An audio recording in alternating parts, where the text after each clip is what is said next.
ഭവന പദ്ധതി വിവാദത്തിൽ വിശദീകരണവുമായി പ്രതിപക്ഷ നേതാവ് വി.ഡി. സതീശൻ. യു.ഡി.എഫ് സർക്കാരിന്റെ കാലത്ത് 4,43,000 വീടുകൾ കോൺഗ്രസ് നിർമ്മിച്ചു നൽകിയെന്ന പ്രതിപക്ഷ നേതാവിന്റെ വാദം നുണയാണെന്ന മുഖ്യമന്ത്രിയുടെ ആരോപണത്തിലാണ് പ്രതികരണം.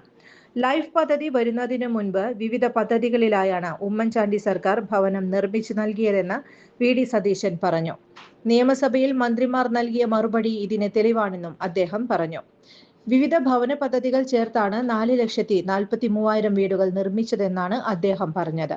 നിയമസഭയിൽ LDF സർക്കാരിന്റെ മന്ത്രിമാർ പറയുന്ന മറുപടികൾ തന്നെ 4,43,000 വീടുകൾ നിർമ്മിച്ച കണക്കുകൾ വ്യക്തമാക്കുന്നുണ്ടെന്ന് വി.ഡി. സതീശൻ പറഞ്ഞു.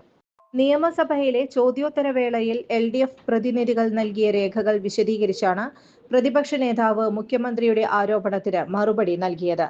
മുഖ്യമന്ത്രി നുണ മാത്രം പറയുന്നുവെന്നും യമണ്ടൻ നുണ പറഞ്ഞത് മുഖ്യമന്ത്രിയാണെന്നും അദ്ദേഹം പറഞ്ഞു. ജമാഅത്തെ ഇസ്ലാമി ബന്ധത്തെക്കുറിച്ചും RSS ബന്ധത്തെക്കുറിച്ചും മുഖ്യമന്ത്രി നുണ പറഞ്ഞെന്ന് പ്രതിപക്ഷ നേതാവ് ആരോപിച്ചു. തെരഞ്ഞെടുപ്പ് അടുത്തതിന്റെ പിന്നെ മുഖ്യമന്ത്രി പിണറായി വിജയൻ നുണ മാത്രമാണ് പറയുന്നതെന്നാണ് വി.ഡി. സതീശന്റെ പ്രതികരണം.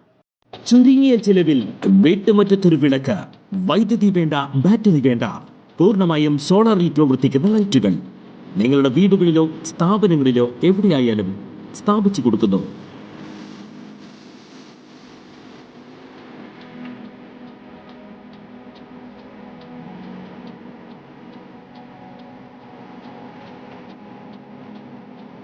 ഹാർഡോൾ സോളാർ ലൈറ്റ്സ്. കൂടുതൽ വിവരങ്ങൾക്ക് വിളിക്കേണ്ട നമ്പർ 9447 132148. കൂടുതൽ വാർത്തകൾക്ക് ഞങ്ങളുടെ ചാനൽ സബ്സ്ക്രൈബ് ചെയ്യുക. ഫേസ്ബുക്ക് ഫോളോ അപ്പ് ചെയ്യുക. വാർത്തകൾ വേഗത്തിലറിയാൻ Anytime News.